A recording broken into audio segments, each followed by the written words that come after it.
Ahoy! Kamusta mga Repa Pips? Magandang yaman sa inyong lahat. Sa video na to, magpapakanton tayo ng idea katulad ng pamagat dyan, millionaire status sa taong 2024. Gaano nga ba kaposible at imposible na mangyari yan? Doable ba yan? Reachable ba yan? Achievable nga ba yan? Well, ang tamang sagot, depende sa konforme. Una, depende sa iyong life perception, sa kung paano mo nakokontrol ang iyong emosyon. Depende kung gaano kababa, kalalim, kalawak ang iyong financial IQ. Depende rin yan sa kung anong klaseng skill set na meron ka. Depende kung gaano ka self-aware, kung magkano ang iyong true value.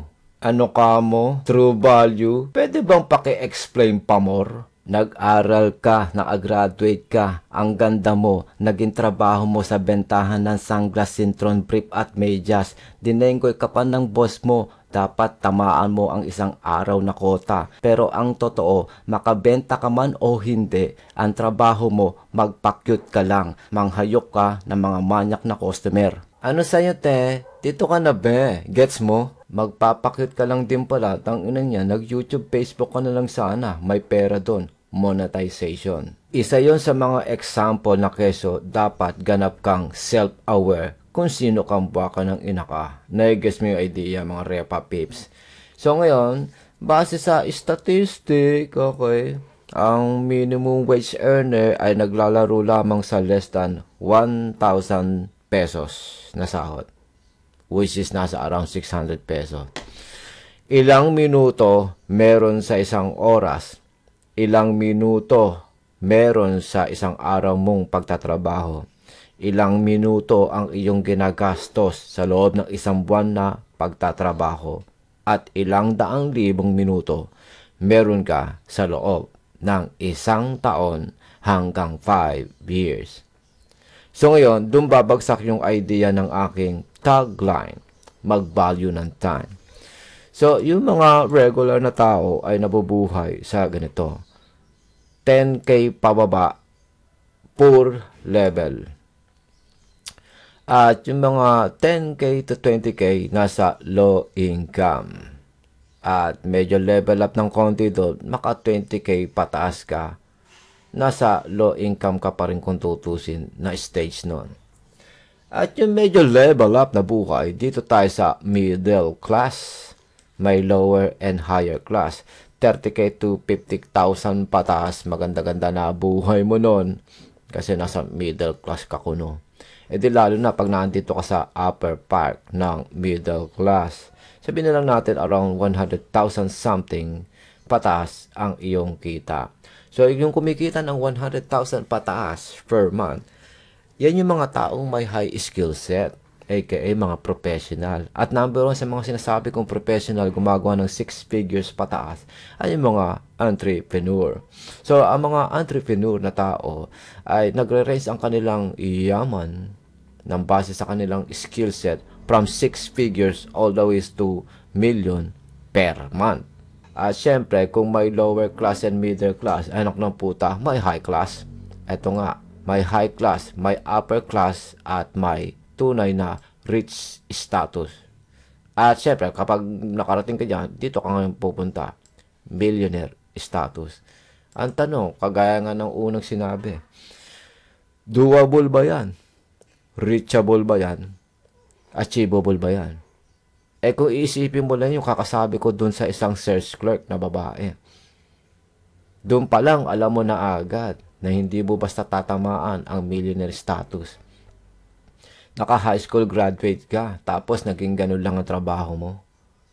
Para ka lang ibon na naka-display sa tindahan ng sunglass, sintron, ng brief and medyas. Nai-guess nyo ibig ko sabihin. So ngayon, sabihin na lang natin, okay, aminado kang low class, kunyari yung kakayang kapasidad mo. Sige, magkano yaman mo? 600 pesos may get per day. Ang yaman mo ay 3,000 pesos lang per week. Ang nagiging yaman mo, malamang between 10 to 15,000, maximum 20,000 pesos per month sa position ng low income. Di ba? Ngayon, kahit bilangin natin yung yaman ng per day, per week, per month sa 1 taon at 5 taon, hindi siya ganun kalaking pera. Mukha lang siyang parang malaking pera sa 1 year, 146,000 at sa 5 years, 732,000 pesos. Pero imagine mo na lang, kahit anong klaseng computation by 1 day all the way sa 5 years, hindi mo pa rin ma-change the fact na andito ka lang sa low income. So you will never get the millionaire status within just 1 fucking year. Na-guess nyo? Bukod pa dyan, may nakasulat to, yung whatever set na value na yan, ay depende pa yan sa pag nilagyan mo pa, dinedak mo pa, yung inflation at yung emotion. Siyempre, basic common sense, sa edad mong 30 pataas, alam mo na agad dapat yung inflation. Pagtaas ng presyo ng kahit anong klaseng bilihin. Paano naman yung emotion? Isipin mo, dyan sa sahod mo na yan na per month, per year. Bubudul-budulin ka ng 3 bagay na Monopoly game. Kumbaga parang matrix ng buhay mo. Pag-ibig, SSS, PhilHealth. Tapos may another bubudul-budul sa'yo. Taxation, inflation. Tangina niya, nakuyog na. Nakuyog na lahat-lahat yung whatever shit na pinaghihirapan mo. Ikaw naman tangang bobo. Puta, dadagdagan mo pa ng iyong emosyon. Anong klaseng emosyon? Tangina, buong araw na lang, buong taon na lang, Lazada on sale, Shopee on sale. Tapos nahahayo ka, nakakaamoy ka ng Starbucks, ng croissant, ng muffin, tira ka naman, kahit hindi mo naman talaga afford yun. Parang tuwan-tuwa ka pa na kahit paano nakakakain ka mismo ng Jollibee o nagpapagrab ka ng pizza sa bahay. Pero hindi mo alam na andun ka pala sa low income. So, paano ngayon yun? Tapos, mahilig ka pang mapagpatol sa kung anong klaseng occasion.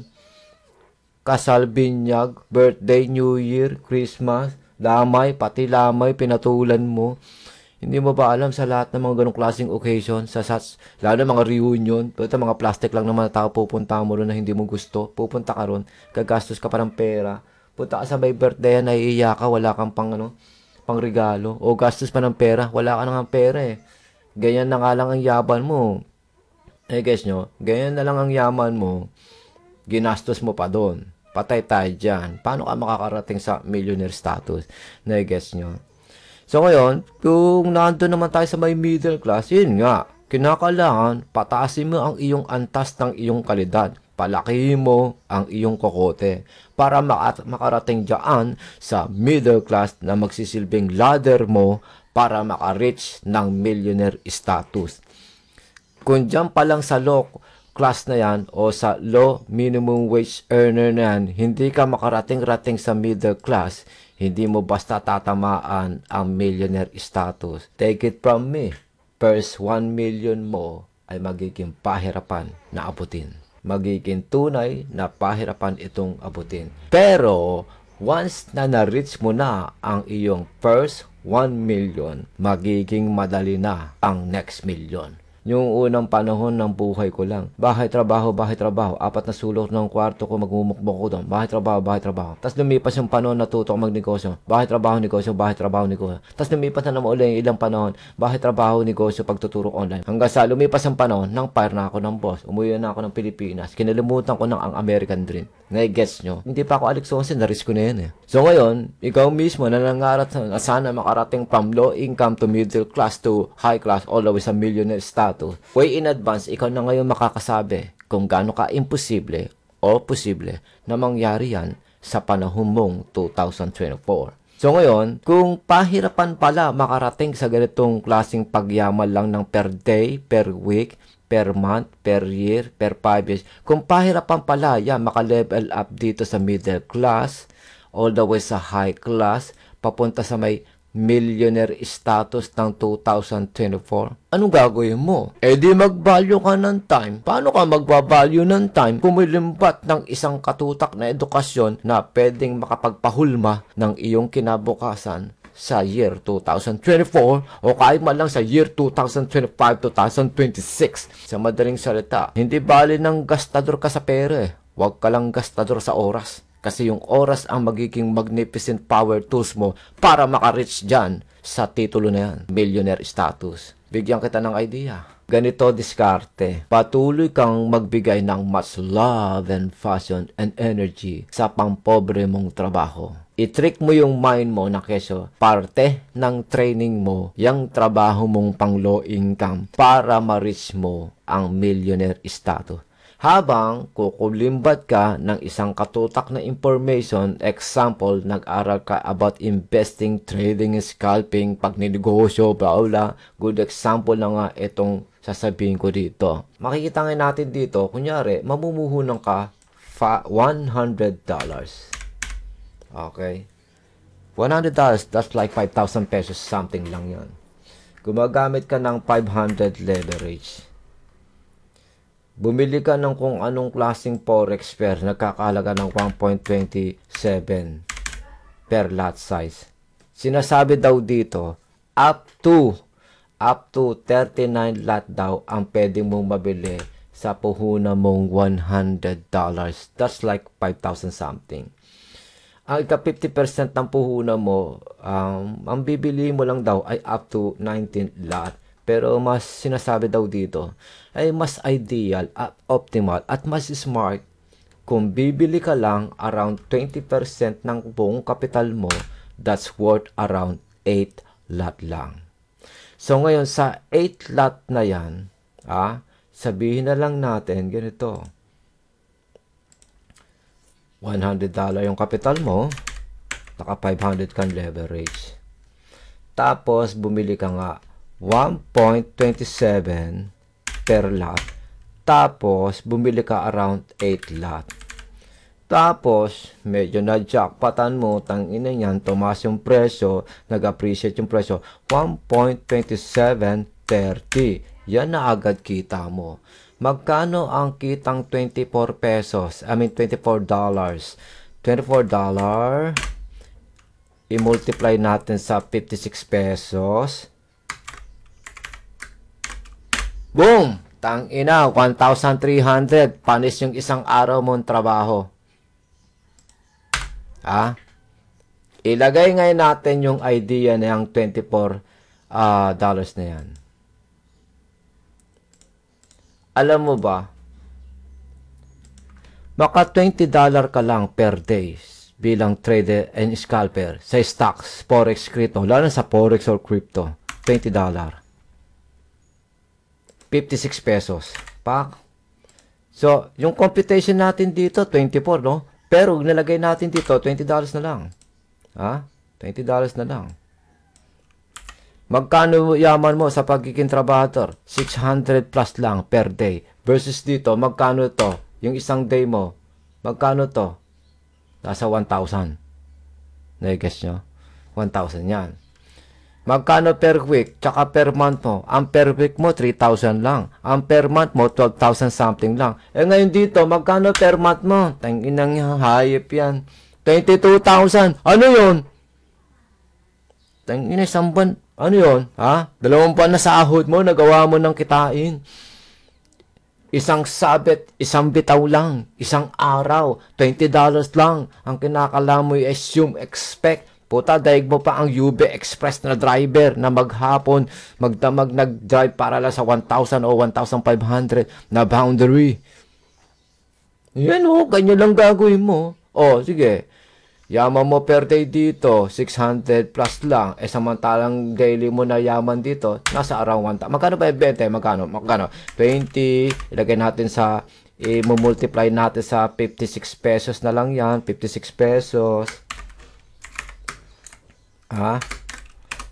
Ito yaman mo 1,000 mahigit versus ang yaman mo dito per day, ito lang. Ito 1,000 mahigit yung yaman mo per day. Magkano ngayon yaman mo per week dito? 3,000 lang. Magkano yaman mo dito per week? Putang $100 daw. Sige, yung $100 per week. Ayan na tangina 5,6 puta, daig mo pa Bombay. 5,6 ang yaman mo per week dito. Samantahan dito, ang weekly mo, 3,000 lang. Magkano naman yaman mo per month? $400 daw. Magkano yung $400? $400. Tangina, 22,400 ang yaman mo rito bilang day trader scalper habang hindi ka pa professional, habang hindi ka naman totally eksperto na day trader scalper. Magkano yaman mo dito? 22,400. Magkano yaman mo lang dito sa pagiging trabahador sa kakatsupa ng boss mo? 12,000 lang. O ngayon, magkano naman yaman mo dito sa loob ng isang taon? Ito yung 25% na yaman mo sa loob ng isang taon. 67,000. Halos like kalahati lang nito, di ba? O magkano yaman mo 50% sa loob ng isang taon? 132,000. Puta, tatamaan na itong yearling, neto na income mo every month. Sabihin na natin, 1 year mong yaman dito sa pagiging trabahador, 146,400 lang. Samantalang dito, non-professional trader, non-expert trader ka, $20 lang per day gawin mo at maka 20 times ka lang per day, puta, meron ka ng yaman 268 isang taon versus ito, ang yaman mo 146 ka lang, nagpaalipin ka pa. Samantalang dito, boss ka sa sarili mo. Ikaw ang bahalang sumulat, magprint ng sarili mong paycheck per fucking day. Level up natin. Magkano ang yaman mo sa pagiging trabahador sa loob ng 5 years? 732,000 ka lang. Samantalang dito, hindi ka professional, hindi ka ekspertong level na trader and scalper. Tanga ka pa niyan, bobo ka pa niyan. Kasi $10 pataas, pang bobong kita per trade. $20 pataas, pang tangang kita per trade. Kaso kinumpute natin $20 isang buong araw. Tanga ka pa niyan, bobo ka pa niyan. Ang yaman mo isang taon, 268,800 pesos. Versus dito, 146 lamang na 1,000 ang iyong ikakayaman. It's like halos 2 patong. Sige, sa loob ng 5 years, ang yaman mo rito, 1 million status. May get. Versus sa 5 years mo rito, 700 ka lang. Puta, kahit tamaan ito ng inflation at emotion, may malaking yamang matitira sa'yo sa 5 years. Ito, pag tinamaan ka ng inflation, emotion, malamang nga sa inflation o emotion, o sa inflation pa lang, halos 50% matitira dyan. Tsaka isa pa, hindi mo naman totally masasave yung per day, per week, per month mong sahod na yan. Sa loob ng 1 year, wala kang 146,000. Matapos ng whatever set na life expenses mo, malamang negative ka pa ng isang taon. Negative ka ng isang taon, negative ka every fucking year. Ultimo, dumaan ng 5 years, negative ka rin. Kung halimbawa, pinagsabay mo pagiging trabahador ng tsupa ka ng boss, tapos habang ginagawa mo to na hindi ka naman totally professional, expertong level, tanga ka pa niyan, bobo ka pa niyan. Sige, tingnan ngayon natin, what if nakaka $50 ka per day? Tangina yung hayop yan. Ditong tangang bobo ka. Tangang bobo kang 268,000 within a year, 22,000 pesos within a month. Dito, puta, tanga ka pa rin kung tutusin dito. Tangang bobo ka pa rin dito. Pero yung katangang kaboboho mo rito, 56,000 isang buwang kang tanga. 672,000 pesos isang taong kang tanga. At 3 million mahigit, tanga ka pa niyan, bobo ka pa niyan. So, pambobong kita, $20 per day, 1.3, 5 years.